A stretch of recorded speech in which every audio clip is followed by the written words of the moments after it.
Son decisiones políticas del nombramiento. ¿Se pueden esperar decisiones políticas en la Corte también? Esa es una gran discusión. Tirar un poquito la ley así para... Mira, en España, por ejemplo, donde tienen un sistema que funciona con un sistema de cuotas, es decir, allá en España no hay estos resquemores aquí, sino que los partidos se reparten cuotas en el seno de las altas cortes. Hay una gran discusión acerca de si eso es... hay una correlación entre la decisión y el origen partidario. Y la prensa, por ejemplo, dice, ese es progresista porque fue designado por el PSOE, ese es conservador porque fue designado por el Partido Popular. Y Javier Tajadura dice en un artículo recientemente publicado en El País que necesariamente eso no se refleja así. Ahora, ¿qué es lo que yo digo, Antonio? Nosotros debemos estar vigilantes de las decisiones de las altas cortes. Nosotros sabíamos que existían 9.000 o 5.000 expedientes o 6.000 expedientes en la Suprema Corte de Justicia sin fallar. No lo sabía. ¿Qué control tenemos nosotros? ¿Qué conocimiento tenemos sobre las decisiones que dictan los tribunales? Hay que analizarlas. Fíjate cómo el periódico El País y otros periódicos de España analizan todo el proceso de Garzón, cómo lo critican, cómo se entran en el intríngulis del contenido de los escritos. Hace falta editores judiciales en nuestro periódico, hace falta penetrar, porque penetrando en el fondo de las decisiones es que vamos a conocer qué es lo que se está batiendo detrás de la decisión. Y eso es lo que yo digo, el mejor desinfectante es el sol. Hay que definitivamente transparentar las altas cortes. El Tribunal Constitucional, por ejemplo, un tribunal que va a publicar sus errores y sus aciertos mensualmente. Porque el Tribunal Constitucional ni tiene que conocer extradiciones, ni tiene que conocer caso ley 241. Lo único que conoce es lo constitucional. Las 5, 6, 10 o 12 decisiones que dicte van a ser conocidas por el público. Y las academias, los intelectuales, los comunicadores criticarán esas decisiones. Yo creo que ese control social, ese control ciudadano es fundamental. Ahora, si la ciudadanía se mantiene alejada, si la prensa no hace un intenso escrutinio de las decisiones, pues podremos volver a repetir los errores. Y no, digamos que baja las expectativas de la gente en el contexto que tú lo planteas, en la confianza, cuando el presidente de la Suprema Corte de Justicia, el nuevo, es un miembro del PLD y es escogido por el PLD. Es decir, aunque ustedes los juristas plantean que no importa el partido, que tú puedes tener ideas políticas, participar en un partido, que lo que importa es tu honestidad, ¿no? Y tu verticalidad. Claro. Pero no le quita, digamos, un poco de confianza. Bueno, yo no creo, porque una militancia política, así, es como que yo diga que el doctor Milton Ray Guevara, por haber sido PRDista toda su vida, no puede ser presidente del Tribunal Constitucional. Que Mariano Germán, por tener simpatías y fuertes vínculos con el Partido de la Liberación Dominicana, no puede ser. Yo creo que no. Yo incluso estaría más sospechoso de un ser insípido, inodoro, incoloro. Una persona que no tiene ninguna adscripción y que me va a meter sus prejuicios de contrabando. Estos seres asépticos, inorgánicos, que no son de nadie, pero al final resultan ser más partidistas que los demás. Yo tengo más miedo a eso. Ahora, lo que hay que estar pendiente es de las decisiones de los tribunales. Lo que hay que estar pendiente es del contenido de esas decisiones. Y lo que debemos estar pendientes es de que no haya esa mora judicial. Es una Suprema Corte de Justicia que le entregó casi 300 casos al Tribunal Constitucional, casos del año 1998 sin fallar. Entonces te fallan Sunland, pero no te fallan el caso del recargo cambiario del año 98.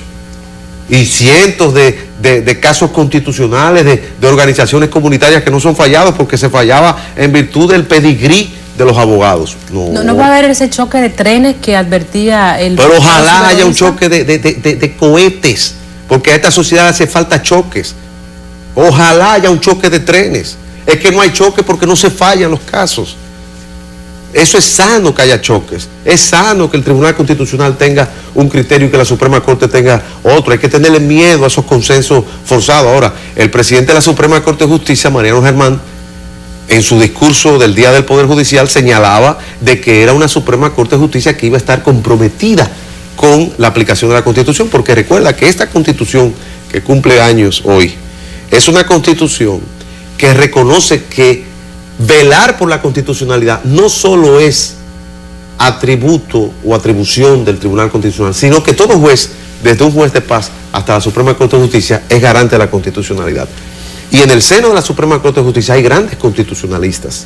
Por lo tanto, digamos que también la Suprema va a ser guardiana de la Constitución en el día a día de los casos.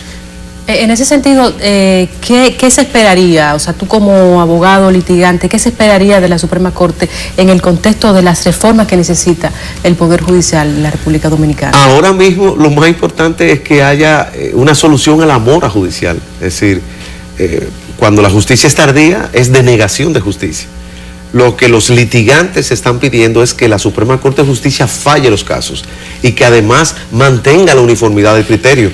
Porque en el pasado vimos cómo una Cámara tenía un criterio un lunes y el miércoles tenía otro criterio.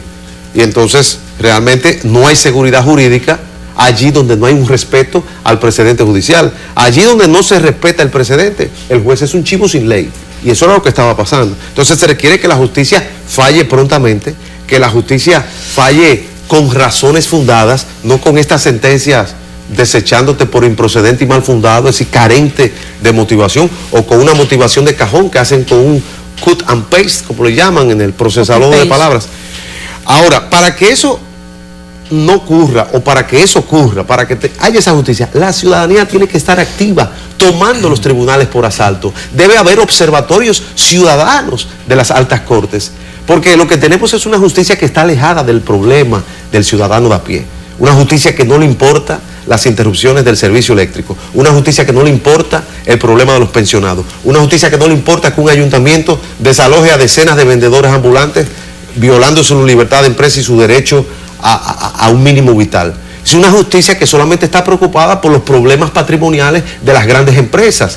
Entonces, para que esa justicia le llegue al simple mortal, al ciudadano de a pie, tiene que haber entonces las organizaciones comunitarias con recursos legales capacitados en el gran litigio estratégico por los temas sociales, para que esta justicia sea una justicia de la lucha contra la pobreza, la gran pobreza del derecho constitucional. ¿Y puede la justicia estar de la mano con la lucha contra la pobreza? ¿Cómo? Pero ven acá, es que un dominicano en un país donde más de la mitad de la población es pobre, una justicia que no esté preocupada por eso, no es una justicia que va a tener legitimidad frente a ese ciudadano. La gran pobreza del derecho constitucional dominicano es no haber sido configurado como un derecho de la lucha contra la pobreza. Y eso es lo que le está haciendo falta a esta justicia. Para eso debe haber una justicia de proximidad del juez de paz, del juez de primera instancia. Y las organizaciones comunitarias deben saber que las políticas públicas no solamente se hacen en el Congreso o quemando gomas, sino se hacen también mediante un amparo colectivo, mediante una acción de clase, mediante una acción popular. Y ese es el gran reto para todos. En ese contexto, Eduardo, tú publicaste recientemente, en mes de enero, un artículo sobre la reforma, la necesidad de fortalecer el área de la justicia, del control administrativo. Me gustaría que tú desarrollaras alguna de las ideas que tú presentas en ese artículo, donde tú dices que ese es un elemento clave para fortalecer el sistema judicial dominicano, y es algo que siempre yo he estado diciendo en mis discursos públicos. ¿Quién controla a los administradores? ¿Quién controla al poder público? ¿Quién controla a los ministros? ¿Quién controla el poder del presidente? ¿Quién controla la capacidad de actuación de los funcionarios de pequeño o mediano nivel? Los jueces son capaces en la República Dominicana de tomar decisiones que afecten al Estado, que afecten a los funcionarios. ¿Cuál es el nivel de precedente en esa toma de decisiones en relación a quienes controlan, a quienes nos dirigen? Mira, yo creo que esa es la pregunta definitoria del sistema judicial, porque una de las grandes carencias de nuestro proceso es que nosotros hemos sido primero Estado democrático y luego estamos intentando ser Estado de Derecho. España fue Estado de Derecho antes de ser Estado democrático, porque cuando Franco, a pesar de ser una dictadura, el ciudadano le reclamaba al ayuntamiento, reclamaba el impuesto en la jurisdicción contenciosa administrativa. Pero nosotros que venimos de un Estado sultánico trujillista y que hemos saltado a ser un Estado democrático a partir de la transición del año 78, no hemos construido las herramientas para el control de la legalidad de la actuación administrativa, que hoy es un principio constitucionalmente garantizado. Entonces, ¿cuál es la situación que tenemos? Los tribunales son temerosos, en específico la jurisdicción contenciosa administrativa, de fallar contra el Estado. ¿Por qué? Bueno, precisamente porque no hay una cultura. En segundo lugar, porque no hay una ley de procedimiento administrativo. En segundo lugar, porque no hay una ley de la administración pública. Y en tercer lugar, porque se requiere efectivamente una cultura de reclamo. Yo digo que en la República Dominicana hay una igualdad ante el atropello, porque tanto los derechos de los ricos como los derechos de los pobres son vulnerados. El vendedor ambulante que es desalojado por el ayuntamiento, a pesar de que ha estado ejerciendo su oficio en esa plaza pública por 15 años, violándosele su libertad de empresa, está en la misma situación que las 60 entidades de intermediación financiera a quienes se le impuso un tributo mediante una norma de carácter administrativo y sin embargo el tribunal no le dio la razón.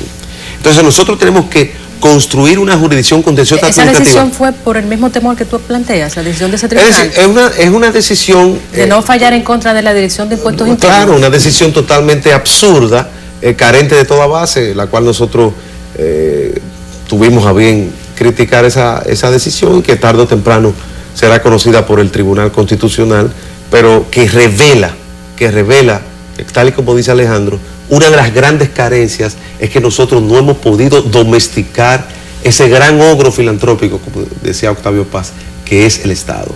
Allí donde la administración no está sometida a legalidad, por más democracia, por más elección de gobernantes que haya periódicamente, no va a haber Estado de Derecho. ¿Y cómo se revierte eso?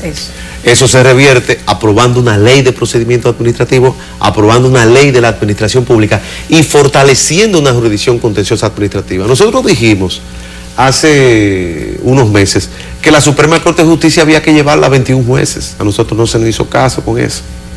Porque hay una Cámara que al mismo tiempo conoce lo laboral, conoce lo de tierras y conoce lo administrativo. ¿Y cuáles son los problemas cotidianos de la gente? Son problemas con el Estado, con el ayuntamiento, con la dirección general, con el ministerio. Entonces, ese Tribunal Superior Administrativo hay que ampliarlo, hay que dotarlo de más recursos. Eso es prácticamente una jurisdicción de la misma importancia del Tribunal Constitucional. Porque ese es el que conoce el litigio cotidiano.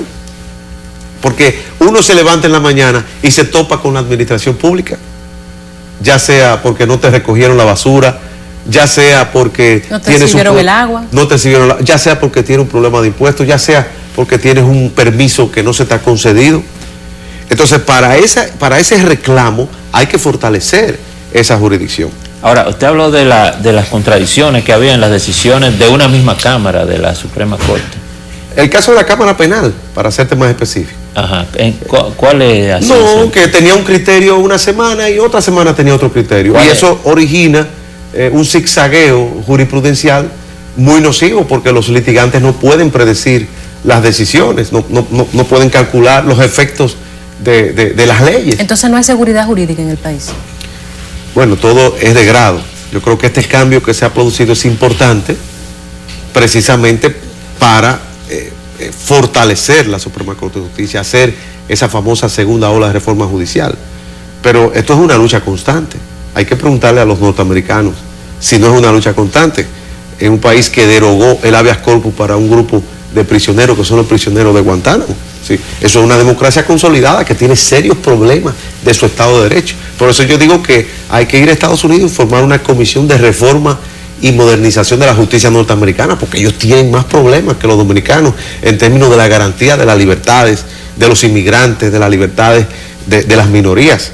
Entonces, la lucha por el Estado de Derecho es una lucha continua, y esa separación entre el ser y el deber ser podrá ser más o menos grande. Ahora, ¿qué decía Eugenio María de Hostos? Decía, para que los derechos que establece la Constitución, que él decía que eran derechos absolutos, porque estaban más allá de la acción del legislador o de los poderes públicos, para que esos derechos sean realmente vividos, hace falta que lo viva la colectividad.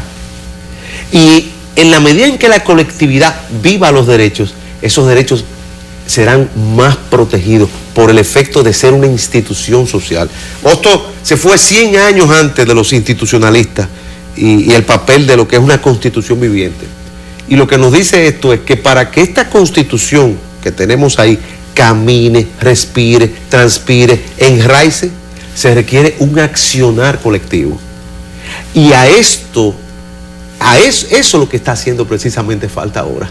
Porque ya una inercia, ¿no? Ya hemos hecho los cambios desde arriba, ya se cambiaron las altas cortes. Ahí hay un tren humano nuevo. Es el lado de la oferta y el lado de la demanda. de la demanda ciudadana. No de los individuos aislados, sino de los individuos en asociación, en colectividad, porque un individuo solo no hace nada.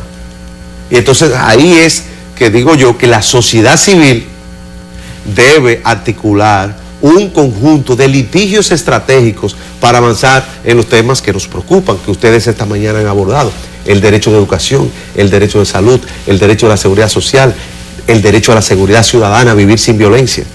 Entonces, para eso está esa playa de organizaciones ciudadanas que nosotros tenemos, que no son el CONEF, Finjus, Ángel, no, son esas 300 y 400 juntas de vecinos que hay en Sabana Perdida. Son los grupos comunitarios de Cienfuegos en Santiago. A eso es que nos estamos refiriendo. Y a instituciones líderes que hay en cada ramo que pueden efectivamente formar recursos para litigar en defensa de esos derechos colectivos, en defensa de los derechos de la mujer, en defensa de los derechos de los niños, en defensa de los vulnerables, porque esta Constitución, en su artículo 39, numeral 3, señala que el Estado tiene que adoptar las políticas administrativas necesarias para asegurar que en este país se combata la marginalidad, la exclusión y la discriminación. Pero esas normas, como tú decías, creo que era tú, Leonora, son simple poesía, Sí. son como una flor que muere porque no es regada, allí donde no hay un accionar social y colectivo para hacer realidad esa Constitución. Para tomar la Constitución en serio hay que hacerla una Constitución viviente, y para que sea una Constitución viviente no basta solo con enseñar la Constitución, porque tú puedes hacer una divulgación por el país entero, una formación en derechos fundamentales, en derecho constitucional. Eso es muy bonito, a mí me encanta dar muchas charlas. Pero ¿qué yo le voy a decir a una mujer violada? Tú tienes un derecho a la integridad. Esa mujer violada lo que necesita es una organización ciudadana que pueda litigar su caso y constituirse en actor civil en un tribunal para lograr su indemnización y para lograr que el agresor sea efectivamente encarcelado. O sea, la gente no quiere educación ciudadana, la gente quiere soluciones ciudadanas, y esas soluciones se logran a través del litigio estratégico. Por eso yo digo, no capaciten. Tú no le tienes que enseñar al pobre que tiene unos derechos, porque él lo sabe que tiene esos derechos. Lo que él necesita es las herramientas para hacer realidad esos derechos. Me encanta ese entusiasmo y es interesante ver, pero yo noto que, por ejemplo, hay poca respuesta de los grupos del Estado para responder a esas soluciones ciudadanas.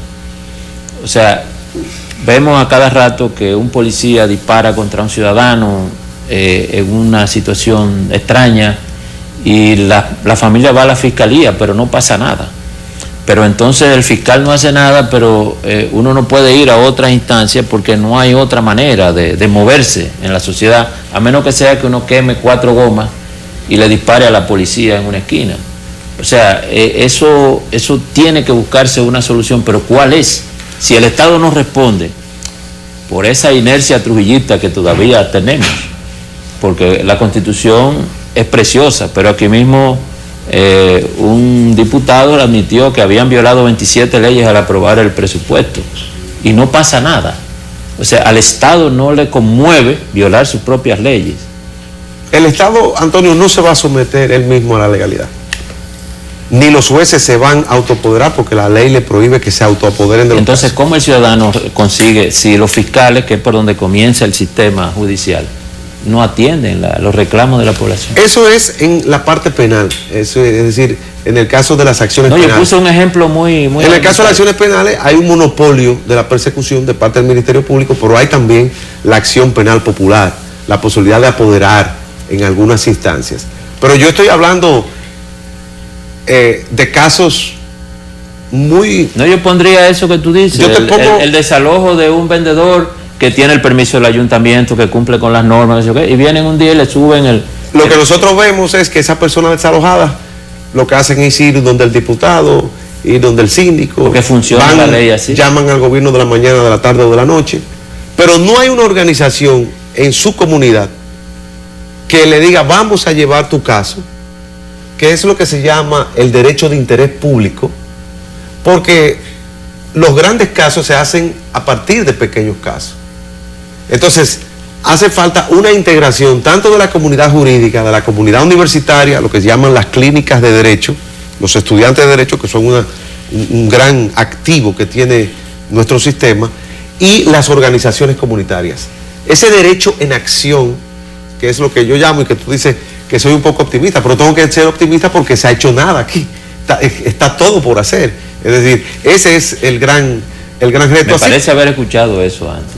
Pero fíjate, en los años 70, nosotros en La Salle esperábamos que el Ulises Francisco Espaillat nos pasara a buscar para irnos con ellos a tirar piedra y a protestar. Porque eso era la lucha contra el autoritarismo de Balaguer. Pero no teníamos justicia.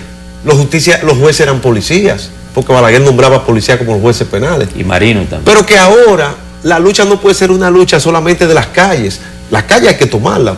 Vemos el movimiento Occupy Wall Street. Las calles hay que tomarlas. Las calles siguen siendo un escenario, un espacio colectivo, que no puede ser en modo alguno abandonado. Pero hay que tomar los tribunales por asalto, y los tribunales se toman no con ametralladoras, se toman con acciones, con habeas corpus, con amparo, con habeas data. Y a eso es que nosotros nos estamos refiriendo. O sea, esta Constitución va a morir por desuso, pero no se lo achaquemos a los gobernantes, porque el poder corrompe, y el poder absoluto corrompe absolutamente. El problema de esta Constitución somos nosotros los ciudadanos. Si nosotros los ciudadanos tomamos en serio esa Constitución, y si nosotros llevamos, como decía el profesor Juan Bosch, vamos a someter al Estado a su propia legalidad a través de su propio instrumento. Yo siempre pongo el caso en clase de Estados Unidos. Tú querías ver una sociedad más autoritaria, más racista y conservadora que el sur de los Estados Unidos en los años 50. ¿Qué hicieron los negros, que a pesar de que había igualdad no podían votar porque habían 1001 fórmulas para excluirlo? Bueno, tuvieron que venir los estudiantes de las universidades del este de los Estados Unidos a Alabama, a Georgia, y en conjunción con las organizaciones comunitarias llevar unos casos, que fueron unos casos interesantes, porque lo que ellos alegaban era lo siguiente: había la doctrina de iguales por separado, y las acciones judiciales estaban destinadas no a cuestionar eso, porque se asumía que ese era el criterio, iguales por separado. Decía, sí, está muy bien que estemos separados, el problema es que los baños de nosotros, los autobuses de nosotros no son iguales a los de los blancos. Vamos a seguir separados, decían los negros a través de sus abogados. Vamos a seguir separados, pero en condiciones iguales. Y entonces ahí es que la Suprema Corte de Estados Unidos finalmente dice, bueno, esta doctrina no funciona porque en la práctica no se le está dando las mismas condiciones. Fue un tecnicismo legal. Entonces, ocurre que los grandes cambios se van produciendo por pequeños tecnicismos legales. Cuando la Suprema Corte en el año 98 dijo, cualquier persona puede accionar en inconstitucionalidad, la gente pensó, bueno, pero esto es una frasecita de esa sentencia. Sin embargo, cuando en la Sunland se llevaron eso, todo el mundo lo sintió. Entonces, los pequeños cambios legales y jurisprudenciales son muy importantes, y tiene que haber una ciudadanía siempre motorizada y siempre activa para propulsar los mismos, para defender los mismos. Eduardo, ya para finalizar y para no desaprovechar tu presencia aquí, es inevitable que toquemos el tema político del PRD, esta crisis, Hipólito Vargas Maldonado. ¿Cómo tú la ves? ¿Cuál es el futuro del partido con esta crisis, si no le afecta para su proyecto de ganar las elecciones el 20 de mayo? Yo no hablaría de crisis. Yo digo que son tensiones naturales después de un proceso postconvencional, si se quiere, muy peculiar, y que realmente yo diría que es un reacomodo, porque el presidente del partido ha estado claro en su papel institucional.